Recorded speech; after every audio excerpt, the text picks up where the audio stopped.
For starters, I want to thank you for clicking on this video even though you have no idea what this game is. This is one of those situations where I myself didn't even know what I was getting into when I started playing it. At the end of the Force Unleashed video, I confessed that I've been feeling the spirit of VR tugging at my heart recently. I mean, I love VR, guys. I'm super biased, but I really feel like VR is the next step for gaming. And I know it doesn't seem that way from simply watching footage of VR games, but it's just so immersive if you can get the right setup and find the right game. I went into it a little bit more in my first VR focused video on Boneworks, that actually being the game that pushed me to get an HTC Vive at the end of 2019.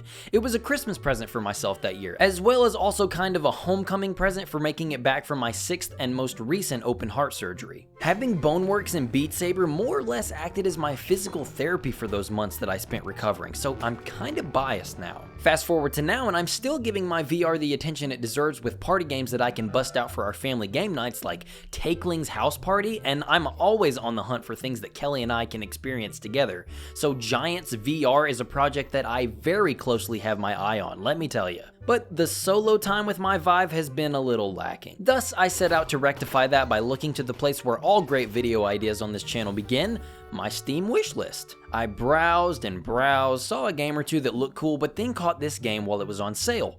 Vengeful Rites. Okay, looks kinda weird, but I'm down. Even better, they had a demo, and after playing through the hour and a half it had to offer, I was hooked and got the thing for 12 bucks. So now, if you're up for it and not too prone to motion sickness, let's take a look at Vengeful Rites. This hero's journey begins in a quiet little cottage in a green forest as Master Abradon trains his new apprentice. During the session, a meteor is seen crashing nearby, so the apprentice runs off to see what's up. Turns out it was nothing, so he moseys on back to the cottage just to catch a climactic battle between his master and the evil Dragor. After Abradon is slain, Dragor returns to the so-called Otherworld. It's then up to the apprentice to collect the 3 keystones across the land and defeat Dragor once and for all. And once all that has been taken care of and Dragor is defeated, peace is returned to the land and the game is over. It's an extremely basic story that's carried by literally everything else. I think there was something interesting at the very end of the game when Dragor tries to play the "I was the apprentice once too" shtick, where he goes through the whole "I bet you think you're the hero of this story, don't you? Going to all of these lands and slaying every single thing that moves is what you do because you're the hero." And that would be an interesting angle to put on a VR game, because in VR games, you're more so fighting for your life than any other kind of game, but it's not true. Enemies are programmed to run at you and start swinging as soon as you cross their line of sight. There's no interesting choice to be made. Dragor claims before the final battle that all he has wanted is peace, but when he kills Abradon at the very beginning of the game, he says that mankind has had it too good for too long. So that line at the end of the game reads as something that was written without any regard for the previous line. There are tons of books and lore dumps all over the game that can give you some sort of backstory on how this world came to be if that's your cup of tea.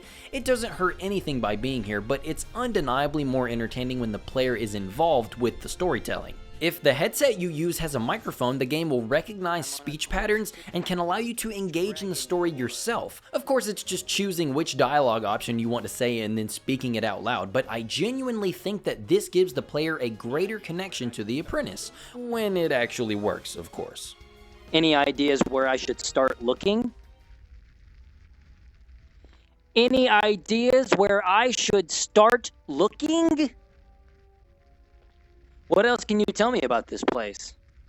Not much. I haven't been able to look around too much. The dialogue also just made me laugh on more than one occasion. Vengeful Rites is no stranger to some meta humor. Why not take a look at my wares? After all, it's dangerous to go alone. Funny Zelda reference. This merchant dude right here is so much fun to interact with. Not only because he inexplicably beats you to all of these dangerous locations and constantly makes fun of you, but because his dialogue is genuinely entertaining. I'll have to go back to modeling at this rate. I've been told I have a very expressive face.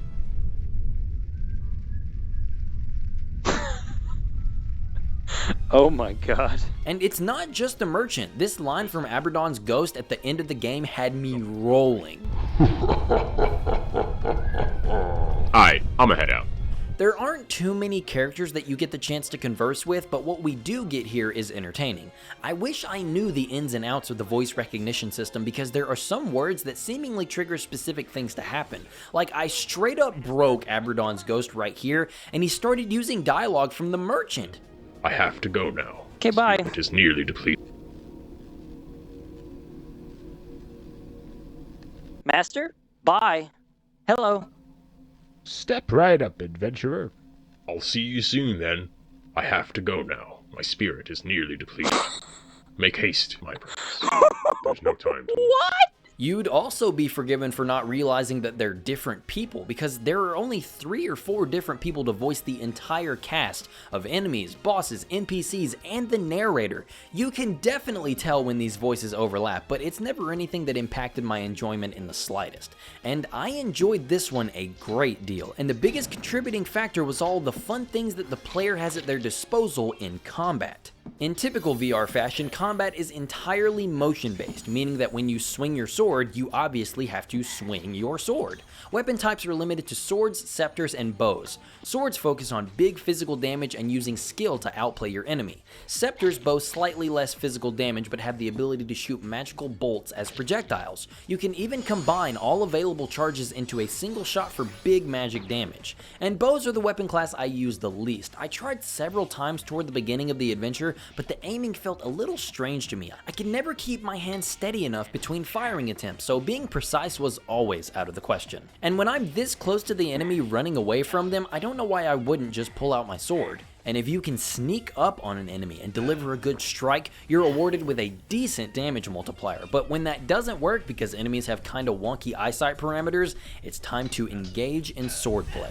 Successful swordplay is determined by a few factors. The speed and arc of the swing determines how much damage you deal to the enemy. Fast swipes with long arcs do maximum damage, while shorter arcs might get damage off more quickly, but the output is significantly dampened. Therefore, it's in your best interest to hit with spaced out, wide, fast strikes for the highest consistent damage output. And on the defensive side of things, enemy weapons can be parried simply by blocking the attacks. The first set of enemies, the goblins, are relatively easy to read and parry. It feels good to stop these little dudes and then punish with a heavy swing or two. Then after a while, stronger enemies start getting introduced with more complex and frequent combos. These require a bit more dexterity to successfully parry. Not much, but a reasonable amount. The skeletons and the crystal monsters both have this jumping move that took me a while to learn how to counter. I thought it was something that I had to block high, but it turns out it was a sweep move. So learning through trial and error to put my sword lower when they fly towards me and then having them stumble backwards was very satisfying.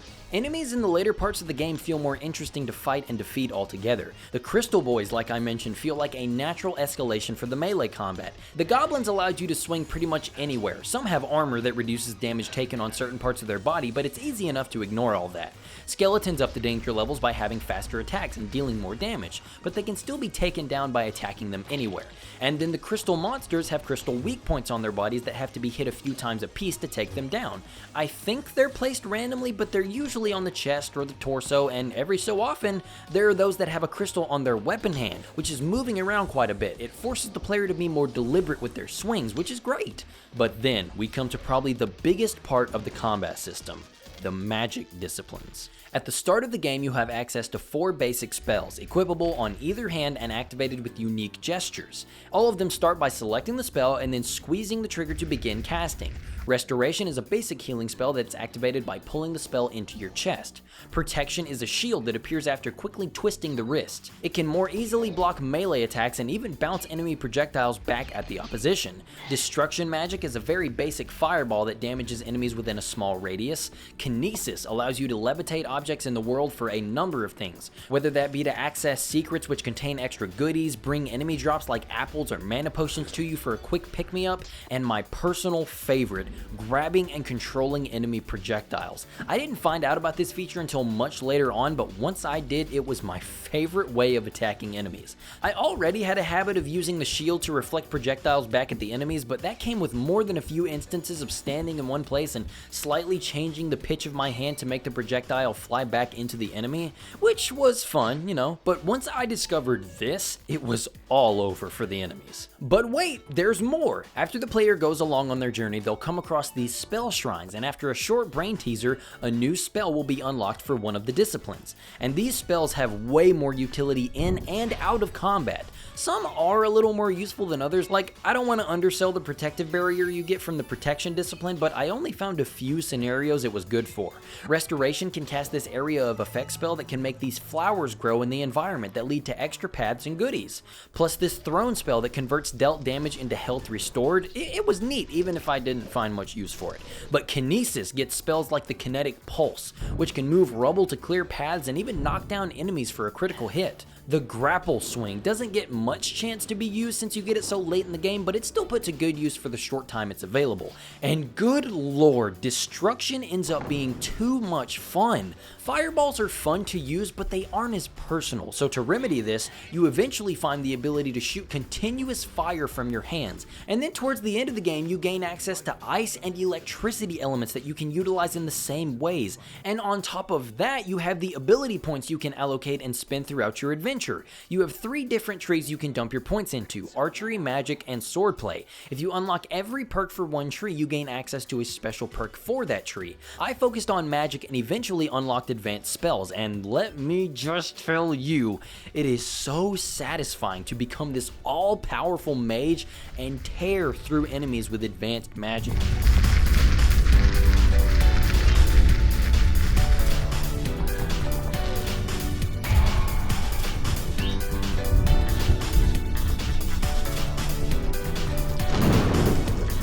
It gives you access to these outward explosions for pretty much every discipline. The destruction disciplines absolutely decimated any enemy within the range of these outward explosion gestures. The electricity element can spark over to other enemies and damage groups. Ice can slow down the animations of enemies as they're being attacked. It was so much fun to mix and match the spells. I guess in reality the different spells didn't change my strategy all that much because they all killed the enemies pretty efficiently, but options are always nice to have, even the superfluous ones. It really did feel like this character was my own. I could totally see myself using different items and whatnot on a different run. Augmenting your equipment goes a long way in making your character feel unique as well. Coming across different elemental stones for sword enchanting is pretty cool. There are several enchantment stones that you can use to give quirks to your unique character. Mana steal, some sort of elemental damage buff, etc. And that's not even mentioning how satisfying the action of enchanting the weapon is.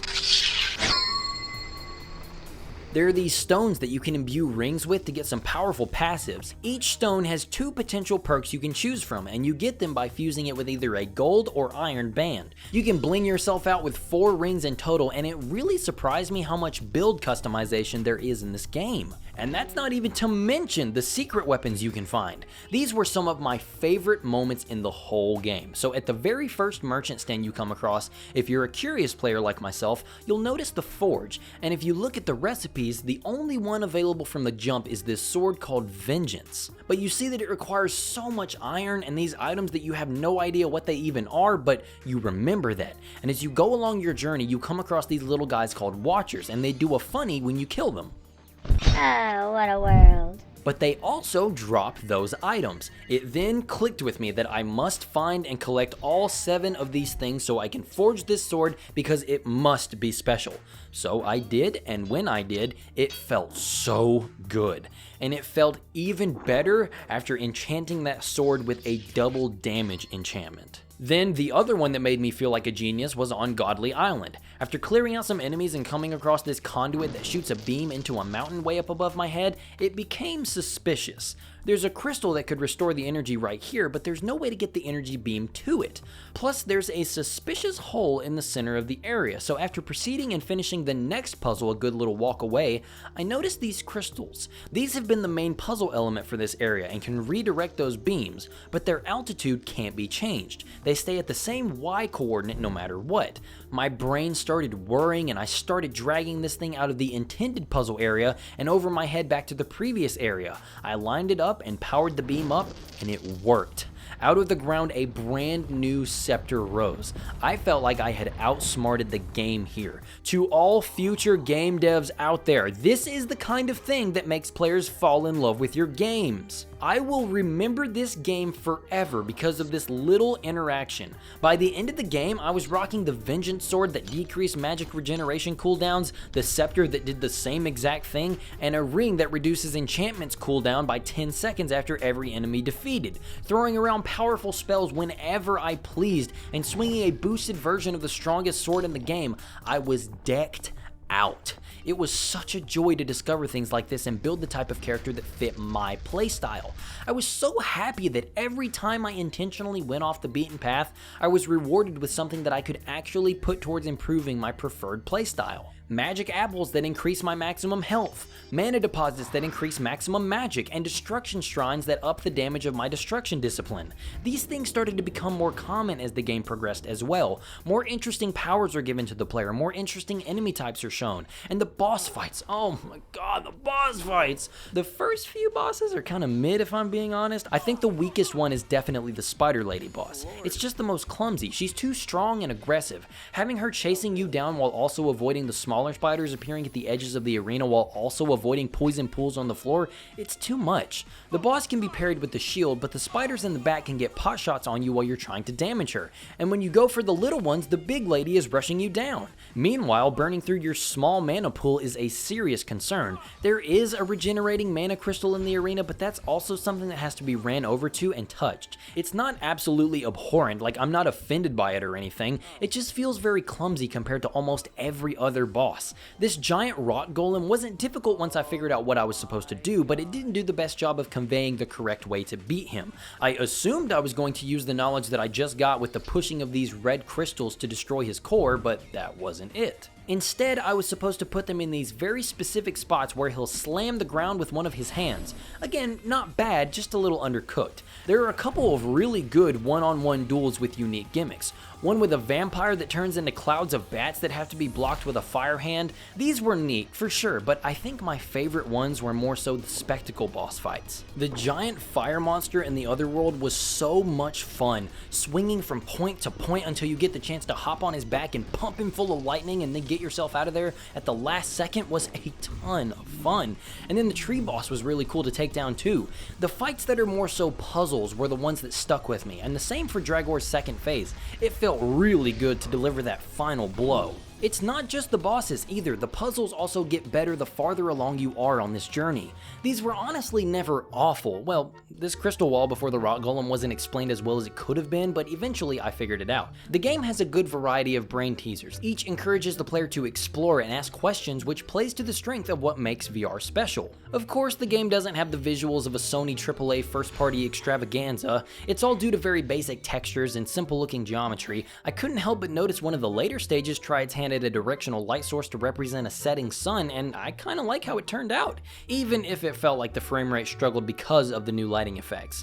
And for as simple as the majority of the game looks, I think there are some areas where it looks decent. The lower fidelity visuals almost give the game a storybook aesthetic. I might be giving it a little more credit than it's due, but I dig some of these areas, and I'm just a sucker for a good beach level altogether. Otherworld gave me big Zen vibes from Half-Life 1, and while I'm a little upset that there's not more of this shipwrecked area to explore, I suppose I'll live.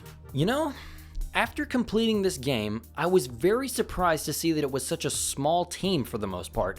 One Anthony Berlin, in fact, taking care of the programming solo, tag teaming the animation along with who I can only assume is his brother, Michael Berlin. They even lend their voice to every character who didn't have a voice already at that point. That is just fascinating to me. The fact that this small of a team could make something that, yeah, it's a little rough around the edges, but also extremely fun to run through. And not only fun, but long. This game took me just a little under 17 hours, making it the longest VR game I've played for a single playthrough. Yeah, I've played Half-Life Alyx and Boneworks for more hours to go back and get collectibles and stuff, but they also have way more of a budget and an actual company behind them.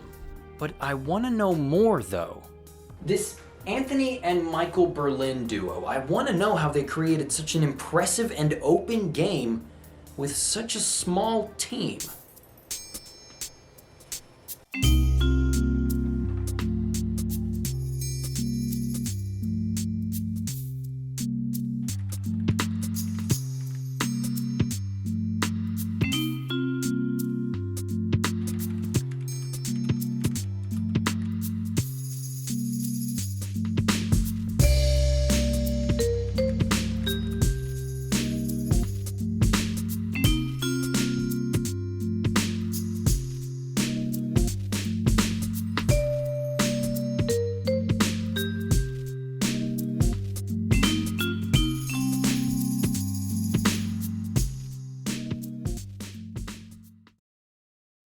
I guess this is the beginning, I think. Thank you guys for talking with me, and I want to know who I'm speaking with whenever what voice happens. So I guess Anthony. Yeah, that's me. I'm Anthony, the programmer for Vengeful Rites. Anthony said, my name's Michael. I did the 3D modeling and a lot of the level design, like putting the levels together, making the pieces to make the levels out of some of the animation stuff. And like Anthony said, we kind of both touched a lot of the same things, but there was certain things that just one of us did. We went with ideas that, would lend themselves to people just showing up wherever you were, conveniently, right? And we even made a joke with the merchant, right, where he continually comments on how he keeps beating you to these places. Yeah. We sort of hit him with the Officer Jenny shred. It's pretty good. and Nurse Joy from Pokemon. We're like, oh, it's just the same dude every time. Originally, we thought maybe we would have him be a different guy. It'd be like a bunch of twin brothers. Yeah. Oh, that's like good. I've never met you before, but then eventually we decided to just go with, you know what? He's just going to take some subtle jabs at the player and just say, no, it's your fault for getting here so slowly. But I'd have to say that archery was probably my least favorite way to attack enemies. You're not alone. Oh, yeah? Yeah, plenty of people feel that. I mean, it's both the most difficult and the strongest.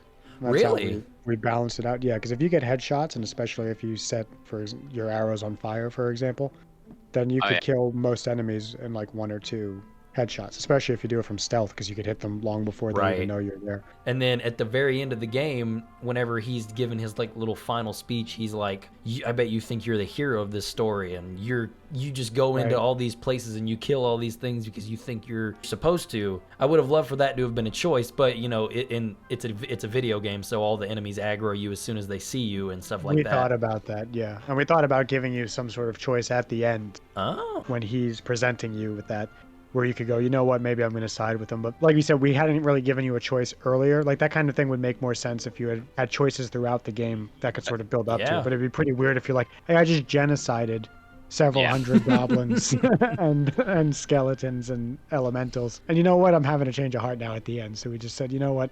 Just commit at this point. The voice recognition. Why don't you give me the Sparks notes on how you guys came up with the voice recognition system? Because well, it goes off of Microsoft's speech recognition. So you could technically improve it by going through the wizard in your system, and it gives you these prompts and says like, oh, read out these paragraphs, and so that it gets better attuned to your specific way of speaking, any accents or cadences, things like that. But it does a pretty good job for the most part. I was heading towards the last trial on Godly Island, and it was Master Abaddon appeared, and he started talking to me. I forget why I said hello, and then I said goodbye, and that caused him to break, and he started using the merchant's speech information. So he just went, "Step right up, adventurer," and it really surprised me. And yeah, we've decided that's a feature. And that all of the NPCs are a shapeshifter. They're all the same person. As a game developer, that's one of those hidden stories. There are no such things as bugs. Yeah. Only unplanned features. But Abaddon was he started off basically as a replica of the merchant, and then we swapped out his materials, right? And a prefab. His character mesh, exactly. And so he still has to this day, because I don't think I'm going to go change it. He still has the greetings and salutations of the merchant. So if you do trigger him by saying that, then he'll just bust into his voice real quick, hit you with an animation smiling, and then go back to doing his thing. Like I said, Abaddon got added pretty much right at the end. He was one of the last things. All 4 chapters I think had already been released at that point, and he wasn't even in yet. And it was like, okay, in these last like 2 or 3 months after the 4th chapter released, want to polish this up to be a final like version where like if we never have to patch it again, it's good to stand on its own, right? Right. What are some of the first things that stick out to you? Like, man, if I could go back, I would definitely not do that way. Probably the first boss's puzzle. Well, the first main boss, I mean. The first dungeon boss. Blasting the projectile into it. I think we could have probably come up with a better mini puzzle to get into the golem's room, like maybe blasting down like a pillar or something like that with your some sort of demonstration. I think would have if we could have like tricked the player into blasting an unstable crystal into something like that, and then they see it explode. But then there's always the concern that maybe they don't notice that happened, and it doesn't help anyway, right? You'd have to make it very explicit or you'd have to have something else do it, like create a machine or something Yeah. that's creating a similar visual effect to your kinetic thrust. And that being said, it's not for lack of trying. We did think of Oh, sure. a few different tries there, a few different methods of trying to help the player figure out how to use that spell. We got a lot of feedback about people having trouble with that specific thing, not knowing how to get it done. And so if there's one thing, it would be that. Do you guys ever see yourself returning to anything like Vengeful Rites in the future? Like, maybe not a direct sequel, but something the scale and the scope of Vengeful Rites? Probably. Yeah, eventually. I think right now because we're still well, here's the thing about game development. You've never mastered it, right? Sure. Like you can know so much about it, but every day there's something new coming in. It's not possible to be on the cutting edge at every moment. And it's one of those things where there's so much to it. There's so much involved with every aspect of it, optimization, how to make the art, how to make it correctly, how to code correctly, how to do things as performantly as possible. But I would like to go back and do something on that scale again, but probably not for at least a few years. Well, all right. Well, I guess we can stop this little interview, and then I guess we can go play some Bocce Time. Sure. All right. Michael, Anthony, this has been a blast and a half, and I think I've made 2 very nice friends out of this. And Absolutely. I'm super glad I creepered on you and found your LinkedIn. Yeah, don't say it like that, but yeah. There you all have it. A few of the secrets behind the creation of Vengeful Rites. I had to cut the conversation down quite a bit for this video, but if you're interested in hearing the entire interview, I have uploaded them both at the same time, so feel free to use the card up top in the right corner as a shortcut to that. Also, be sure to check out Anthony and Michael's new game on Steam, Bocce Time. It's a very laid-back, casual game that's so much fun, and I had the privilege of playing it with the 2 of them after the interview. I have also uploaded that session to the second channel if you're interested in seeing that game in action with some commentary from the 3 of us. I'm the best. Okay, Anthony. Let's just show off a little more. No, I mean, you can just get it right in there. Oh my god! Okay. Oh, yeah. Is this a hustle? Oh my god. Never mind. Whatever. That's where we come Whatever. from. Tweaks you Yeah, can make to Look at that. Look at that with the trigger now. Like a goddamn legend. I I've mean, been doing this my entire life. Look, I've been Mike. To the Olympics. Look, Mike, I get it. You're great at this game. You don't have to rub it in. It should be evident how much I love Vengeful Rites at this point. I think it's one of the few VR experiences that has the feeling of a full game. It's not a tech demo, it's not just a party game, it's a VR adventure with combat that constantly evolves and is wholly customizable, and the rewarding, deep environments to explore. It's a pleasure from start to finish. It can be a little slow to start, sure, but if you're of a similar mind and want to try it out for yourself, I implore you to do so. I know Anthony and Michael would appreciate it. Links to both Vengeful Rites and Bocce Time Steam pages have been left in the description. As for what's next for me, I'm not entirely sure. I'm getting closer to the end of the tunnel of the TAC retrospective, so I might go ahead and just push through on that one. I haven't made up my mind yet. I've recently created a TikTok to post gameplay clips and whatnot, so if you're big into TikTok, you could drop a follow, and be sure to stick around and subscribe if you want to see more command prompt content. But anyway, I appreciate you for watching. So thanks for stopping by, and have a great day.